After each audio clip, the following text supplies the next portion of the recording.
I'm Lorraine Driscoll, and this is another episode of Building Better Brains, where each week we explore the root causes of why your child may have a hard time reading, learning, or behaving, and what you can do about it. Last week I talked about how much core muscles can impact brain development and even reading because they coordinate every other muscle in the body. As well as how it can affect reading and attention. Today we're going to dive deeper into the importance of crawling, which helps to develop the core muscles among many other things, and why it plays such a critical role in your child's brain development. So crawling is critical. Skipping, crawling, or not crawling for not long enough can have serious impacts on cognitive processes. This can range from being unable to sit up straight, not holding a pencil correctly, hyperactivity, and even fidgeting, and even dyslexia, as well as learning disabilities. Professors of education at the University of Indianapolis found that in most instances, children with ADHD and learning disabilities did not crawl for very long or at all as infants. On average, babies should crawl for approximately 6 months or more. Skipping crawling or only crawling for a short period of time basically results in something called an immature symmetric tonic neck reflex. So for short, we call that the STNR. The STNR reflex is what enables babies to use their upper body and lower body independently. It is what pushes babies to crawl, and it should diminish as they go through the crawling phase. The integration of this reflex means your child is able to sit still, to focus, to learn well, among the many other skills that are essential for learning success both in school and outside of school. Crawling for approximately 6 months ensures that your child can have independent control of their neck, arms, and legs. If they skip crawling or don't crawl for long enough, then this reflex does not have enough time or is not given the opportunity to actually integrate. And you might be wondering, how can this make such a difference? How can this really affect reading and learning? Because I know if you've never heard it, it can seem really far out. So, well, consider this. A study that was conducted by Dr. Miriam Bender found that 75% of children and adults with a learning disability had an immature symmetric tonic neck reflex, STNR, meaning they didn't crawl long enough for this reflex to integrate. And you may be wondering, how can I know if my child has not integrated their STNR reflex because of lack of crawling? Did they crawl long enough? Is that possibly a problem? So besides learning difficulties with, just learning in general, reading, hyperactivity, and so forth, which can definitely have many causes, a retained STNR will also sometimes present as difficulty sitting up straight. So these are the kids who are like slumping at their table or desk like this. They have to use their hand to hold their head up. They may be prone to clumsiness. They might have trouble copying things from the board, or they're slower than normal when copying information from one source to another. It's not uncommon for these kids to have weak hand-eye coordination, which is why reading problems can crop up along with poor handwriting. These are the kids who have difficulty keeping their feet on the floor often while sitting at a table. And when they're sitting at a table or desk, they often will kind of wrap their feet around the back legs of their chair to stabilize themselves, which also is related to the core muscles. So low muscle tone can be a factor. Sitting on the floor with their legs in that W position can also be an indication, as well as issues just with sensory processing and poor focus. So poor sensory motor development is becoming epidemic in the last few years, and clinicians have noticed that retention of this reflex, as well as many others, has skyrocketed in the last several decades. The invention of walkers, saucers, swings, and other holders contribute to less tummy time. They make our lives easier, but too much of it does not allow our children to develop those muscles and does not push them into the crawling phase. And we also have a fear of putting our babies on their tummies because of SIDS. So as a result, crawling is being skipped or occurring for less time, which clinicians have speculated is likely one of the main reasons for the STNR reflex being retained in so many kids today. You might be wondering, how can a simple movement like crawling build a better brain? It's much more complex than you would expect. You see, for you, it's easy because you did it years ago and you've evolved into so many other more complex movements.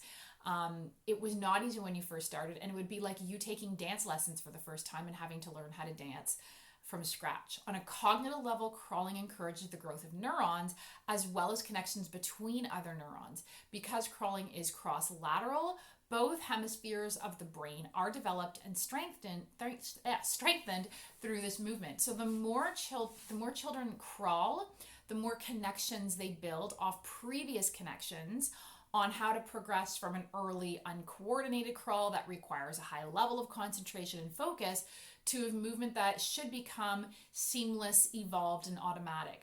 So as an infant challenges their brain by overcoming the limitations they currently have with crawling, their connections increase and their crawl should develop even more until they reach mastery, where they are now crawling smoothly on hands and knees, feet dragging smoothly behind them, hands not changing positions as they're moving around, and hips centered and not swaying back and forth. And I see this so frequently with kids who are struggling.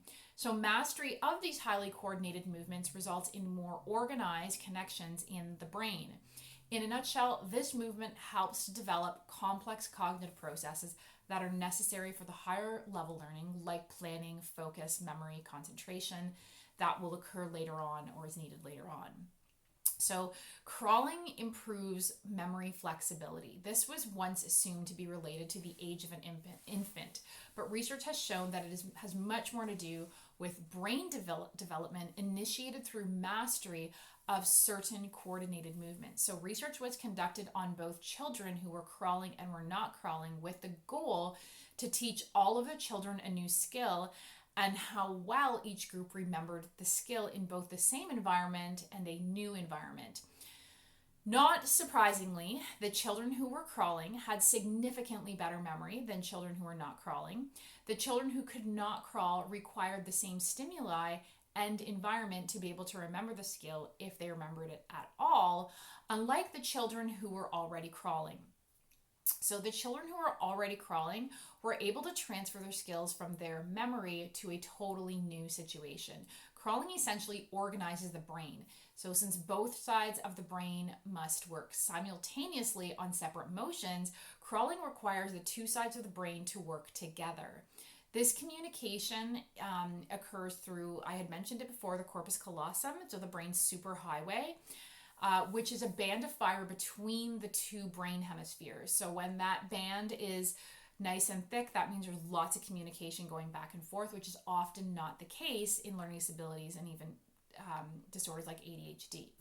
So communication between these two hemispheres becomes optimal as the corpus callosum becomes thicker with the more cross-lateral movement that occurs. This cross-lateral movement also is key in developing those fine and gross motor skills. So it's not uncommon for children with ADHD and dyslexia to have multiple diagnoses like dyspraxia and dysgraphia, or maybe they have ADHD and dyslexia. One reason is because crawling develops both fine and gross motor skills like balance, hand-eye coordination, as well as cross-lateral coordination, where one side of the body does the opposite of the other side, like lifting the right arm while lowering the left arm. So if these skills are not developed well, then there can be mild to severe challenges with everything from throwing a ball, writing neatly, reading fluently, even clumsiness, and that's where vision comes in. So visual processing in general is developed through crawling, as the hand becomes the guide for a baby to visually decide where they want to go next. A baby must use visual processing to determine where he or she wants to go. So the hand and eyes must work together to be able to move towards their goal.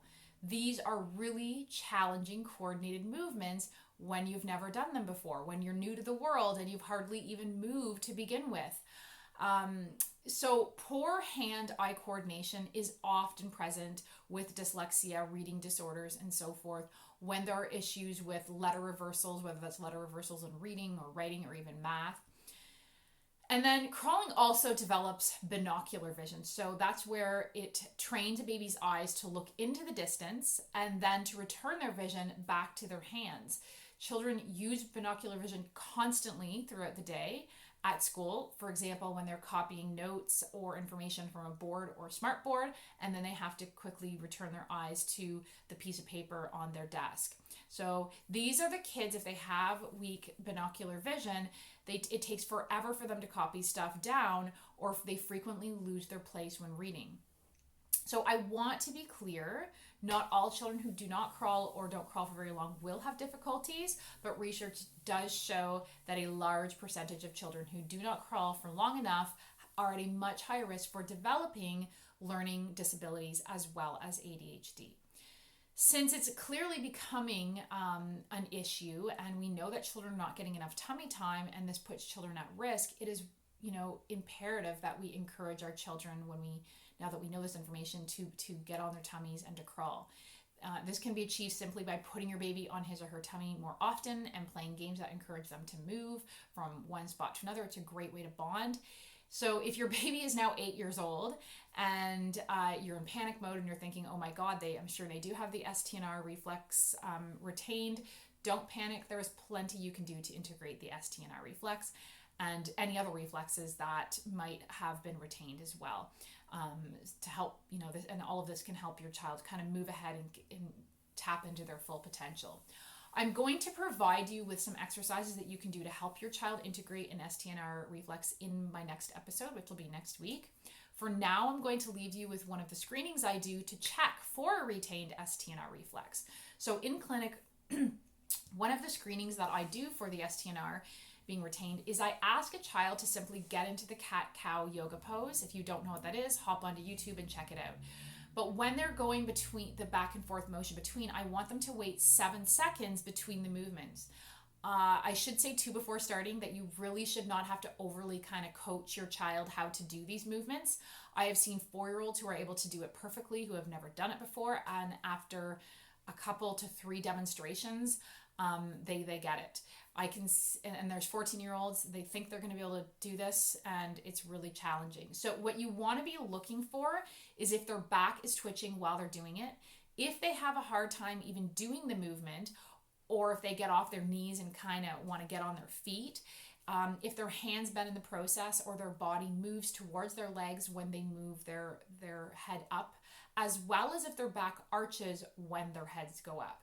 So do keep in mind that it is not a definitive test. I've seen plenty of kids who definitely are lacking that cross-lateral coordination and have a retained STNR, but they don't, and we do the exercises to help integrate that and they benefit, but they are able to do the cat-cow perfectly. So stay tuned for next week's episode so you can learn exactly what you can do to integrate the STNR reflex. Adults can do this as well.